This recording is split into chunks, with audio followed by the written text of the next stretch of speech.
Hi, I'm Carolina. I've been serving for about a year and a half. My name is Timothy, and I've been in the service industry for 6 years now. My name is Brianna, and I started serving in April, so it's been only 7 months now. My name is Kat, and I've been serving for 4 years now. Hi, I'm Kat. I've been serving / bartending, hostessing for 4 years now. I've been in the service industry for about 8 years. With serving, you kind of constantly have to go back, check on them. You have to constantly be in communication. Even if you don't like them or they're rude or mean for whatever, you have to ask them, oh, are you doing okay? Can I get you anything? Would you like a refill? Would you like this? Would you like that? You have to kind of tolerate the customers more. That's a very negative word, but if they're not the best people to serve, then yeah, it's pretty much tolerating. Even if the customers aren't the friendliest, it's like you have to keep a positive attitude. You can't show them that you're stressed out or show them that they're being rude as hell. I mean, you can complain to the manager after or vent to your coworkers, but at the end of the day, you can't really show them that you aren't satisfied with the way they're treating you. This is what you signed up for. You know that people aren't going to be the friendliest, especially serving in New York. In this environment, I sometimes serve a lot of professionals that are on a company party, and sometimes I want to be them, and I'm just the person serving them, and I can see how at times they might be looking down on you, and that kind of comes across as if this is where you're getting my drink. She's not, much. Here's $1, or here's nothing, or here's my arrogance, and sometimes that hurts a lot because. A lot of differences between serving and bartending. Then there's not when it comes to the customer experience aspect. No, but workload, I'd say servers have more work to do than a bartender does. But you have to be more approachable and face-to-face with the customer more often than a server does. As a server, I've done most of serving, and I just recently became a bartender. As a server, I feel like it's just more mentally draining. It's more on your plate than as a bartender. As a bartender, you're protected by the bar. There's a certain authority that you have behind there. People come to you as opposed to you coming to them and kind of putting that face on, here I am, to trying to make your experience go by so swiftly, or to try to make you have a good time. When you're at the bar, it's yes, how are you? What do you need? Here it is. It's more like a small interaction, and I feel like people need me more than I need them. Just feel like being behind the bar, it's easier for me because I just have two simple tasks: to make your drink and get the other person right next to you. As opposed to serving, you're just like a relationship with these people for either an hour, 2 hours, sometimes even more, and they have to like you because your entire tab depends on it. It could be a $500 tab, and if they decided that you were incompetent, or maybe that you were, but they just didn't like you, then your tip will suffer from that. You're serving, it all depends on that relationship that you have with those people, as opposed to bartending. You're just it's kind of cut and dry, kind of what do you need, and here it is. I feel like as a woman, I have to be very conscious of how I look and how I carry myself and how bubbly I am and how approachable I am, especially to the male clients. You have to be flirtatious in a way to get the tips, which is kind of serving's all about the money. So that's what you're worried about at the end of the day. They kind of just look down upon you because you are serving them, and at the end of the day, they know they're gonna get what they want if they complain enough. So it's it sucks. This is when I first started bartending. I was about 18, and we bartended with our managers. There was a man at the bar. He was extremely hammered, and I was about to cut him off until he asked me if he could suck on my nipples, and then I did cut him off. My manager did not care that this guy pretty much sexually harassed me, and still gave him another round for free because I cut him off. Well, I mean, I'm sure everybody's probably gone through it, but drunk people, not just normally drunk, just excessively drunk people. This one guy came in. I probably should have known already when he was sitting at the table and ordered buffalo wings and asked for 50 sides of ranch, and I told him that's a lot, and he insisted that he wanted 50. So I should have probably already knew that he was just really drunk at that point, but whatever. He's with 2 other people. His girlfriend is telling me to cut him off, so I am, because she's telling me no, and he does seem pretty drunk. And he insists that he needs his other drink, and then loses it, and is like, I'm the one paying you, you're getting tipped from me, I want my drink now. And then yells at his girlfriend. I was not going to stand there and listen to that, so I just left. Didn't come back. So many more. So many more. One time, I was closing up our private party room, about to lock it up. Can't be in there unless you work there, if there's nobody in there. And I asked the man to leave. He was on the phone. And I was like, yeah, I'm finishing up, walking out the door right now. I'm sorry, you have to go outside or you have to be in the venue. This place is private. And he's like, no, I can be here for a minute longer. And I was like, no, actually, you can walk outside, step outside if you need to be on the phone. I know it's loud out there, but blah. He then tells his friend to hold on a second, puts his face into my face and tells me to kill myself and go fuck myself. And then proceeds to walk out. And he was the host of a very big party that we were throwing out in the venue.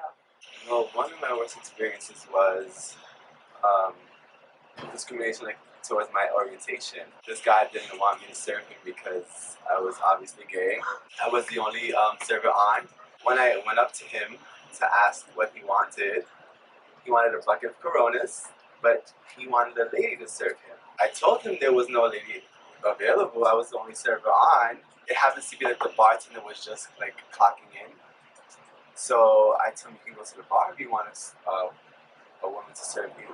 Once he went to the bar, he said it really loud, he doesn't want this F word to serve him. You would think that a kid's birthday party would be the ideal scenario that's easy, but sometimes you have parents from hell that kind of expect you to both babysit their kids and also attend the party, and basically they want you to be everything.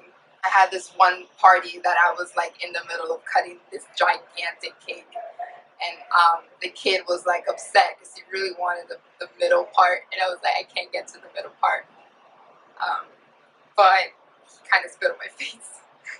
So this guy comes in, and we weren't allowed to serve people if they weren't sitting on a table or at the bar. So he comes, he asks me for a beer, and I ask, oh, do you have a table? He's like, yeah, I'm sitting right here. So I'm like, okay, so I give him the beer, and then I notice he's standing. I'm like, sir, do you have a table? And he's like, yeah. And I'm like, all right. I knew he didn't have a table, but I'm like, let me just walk away for 2 minutes and come back. But I told you from the beginning, you need a table, you need a seat. And he was just like, so I can't drink my beer, whatever, making it a show in front of everybody, and everybody was kind of egging him on, yeah, that's ridiculous, whatever. But I'm like, it's a posse, these are not my rules, but it's I have to tell you guys these rules, and if you're not gonna follow it, there's only so much I can do. Manager was not getting to where I was, so it was me against everybody else, and I kind of just had to give him give in and let him go ahead and stand and drink his beer, and I just felt really stupid. I was so mad because everyone was laughing, and I was just there. He just ended up standing up the whole time for a good hour, and I was just like, what the fuck, I went to the back, I started crying, I was so pissed, and I couldn't be mad at him or in their face because it was kind of everybody against me.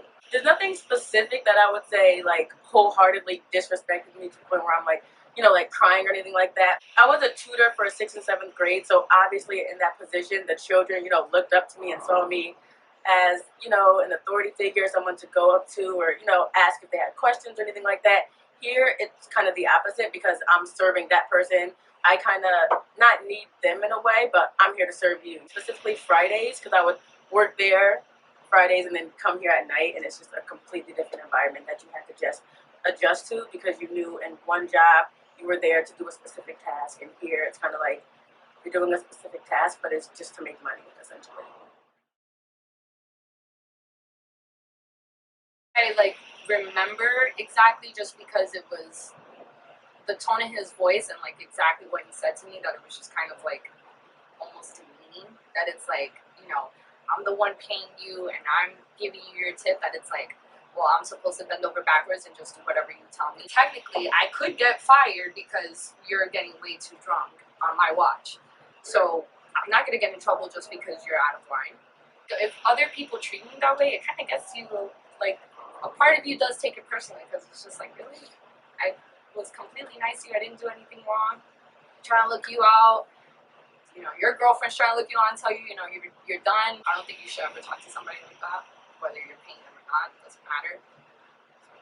I don't go home and think about it too much, but I'm not gonna sit there and be like, no, it doesn't bother me, because the second it happened, I ran over to my coworkers and I'm like, you wouldn't believe the guy, like. But it does, like, you know, like, you just kind of throw over your shoulder. It's like it's supposed to happen. I just started viewing people differently, or just the field itself. I feel like if anyone like blatantly touched me in an area where I felt like completely uncomfortable, like my butt or like my chest or anything like that, I would have to say, like, you know, I feel completely uncomfortable. From this moment forward, I'm gonna have to get another server, or I'm gonna have to talk to my manager because I don't feel comfortable serving at this point. I think that was one of the worst experiences. I totally wanted to go up to him, but I know that would have escalated to somewhere that I didn't want to take it to, especially at work. I was on the clock and I wouldn't take it there. In the sense of, like, it happens, it's expected, you know, it's like, you shouldn't take it, but you know it does. And it's like, I've never had something extreme happen to me, in the sense of, like, I didn't have anybody deliberately call me a name or deliberately grab me the way they shouldn't have. Kind of messes with you, and yeah, it makes you not want to serve. It makes you not want to be approachable to people. And I think if something was like really in a moment really bothered me, I think I would just kind of like turn on and be like, what the hell? I get more spoken to like in a demanding way. I was trying to tell more men, since we're like a sports bar kind of thing. Men don't speak to me as a please, can I please, may I? They're more like a demanding in a pushy way. Let me get a, as per a woman would be like, baby, can I get this? Or sweetie, can I get this? In a nice way. I've had situations when the girlfriend is like, making sure that he does tip me. But if it wasn't for that, he wouldn't tip me, because I wasn't a girl. And I didn't have a short skirt on, and I wasn't smelling well. I didn't have pretty hair. I definitely get treated way better by women. Usually when it's a group of women, they're totally fine with me being their server. Sometimes I usually don't like to take a group of men because of the things that has happened to me, like serving men. They just look at you as if, well, isn't there a girl around?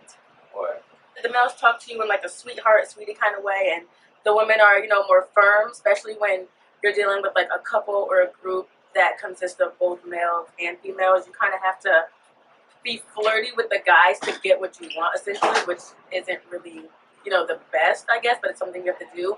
And with the women, you kind of have to, not in a really explicit way, but in a subtle way, tell them that, like, we're really not in competition, because you feel like you have to, like, look a certain way or be approachable. The women kind of look at you as, like, this is competition, or she wants my boyfriend, and it's like, no. You know what I mean? So you kind of have to, like, set that boundary, let her know that, like, I'm not after your man, and let him know that, like, there's a line. You say it because you're female and because they're male, and they feel like, you know, you're there to serve them. It's like, Mom, can you get me this? Or, like, baby, this. And they're, like, touching you and, like, your lower back area, and it's kind of like, you're getting a little touchy, but I'm not going to say anything because, you know, it hasn't, you know, exceeded. So it's kind of like I said, you expect it. On the daily, when they, like, touch you or when they, like, say different things to you, like I said, nothing specifically, but the way they talk to you and the things they expect you to do, it's kind of demeaning in a way. And There have been times where people just assume that I speak Spanish and kind of talk down to me if I don't. Situations where I have a male bartender, anything that he says to a guest, a girl would say, oh, it's fine, if he's saying it in a sassy or, like, you know, something rude but in a nice way. If I said the same exact thing, it's, can I speak to your manager? Can I do this? Can I do that? Because I am a woman, there have been multiple times where people will get offended by things that I say just because of how I put it out there. It's not in a bouncy and happy way. If I'm just like, sorry, you can come here in 10 minutes and pick it up, they're offended more than if a guy would say it to them. There's a lot of white people that come. I'm Spanish, and like I'll feel like, oh, there's this Spanish girl, Latina.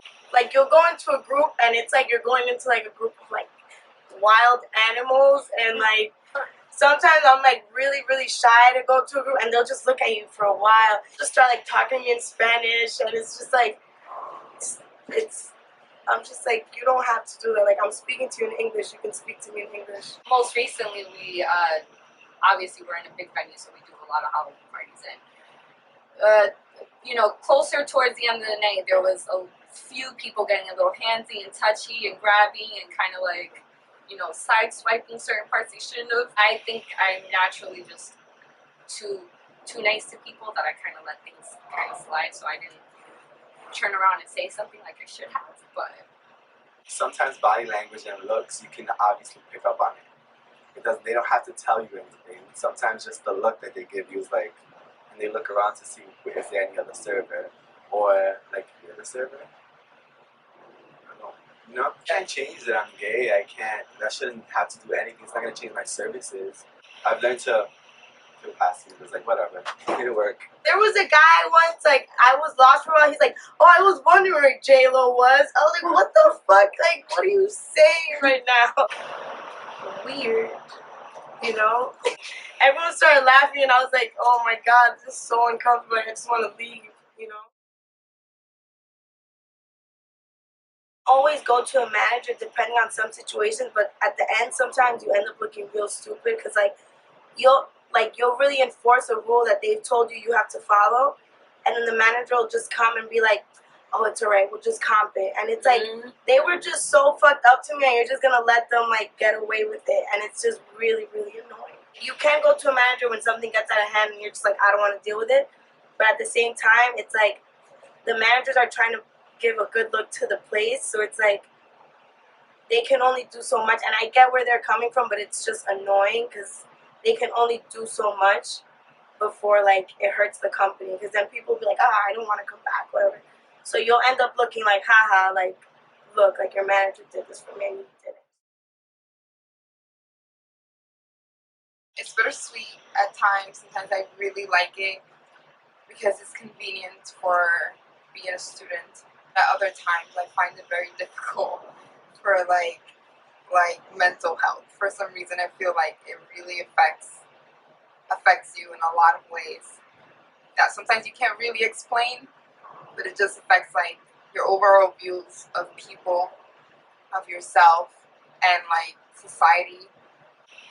They have. I've thought about it, but I like what I do. I like hosting, and I like serving, and I like helping people, and I like being hospitable. So yeah, but I've definitely thought of it, and it does make me feel bad at times. And of course, no one wants to be called up on that, especially in a venue so loud. It's not nice. I actually really like serving, to be honest. I find it a lot of fun. There's a lot of stuff that I'm just it sucks, but honestly, I just feel like it reflects more on the person than on me, and I'm just that's just a fucked up person. I don't. I feel like 2 is enough, right? And what are the questions again? Okay, so take it just because you're getting money at the end of the day. Why the fuck are you guys laughing?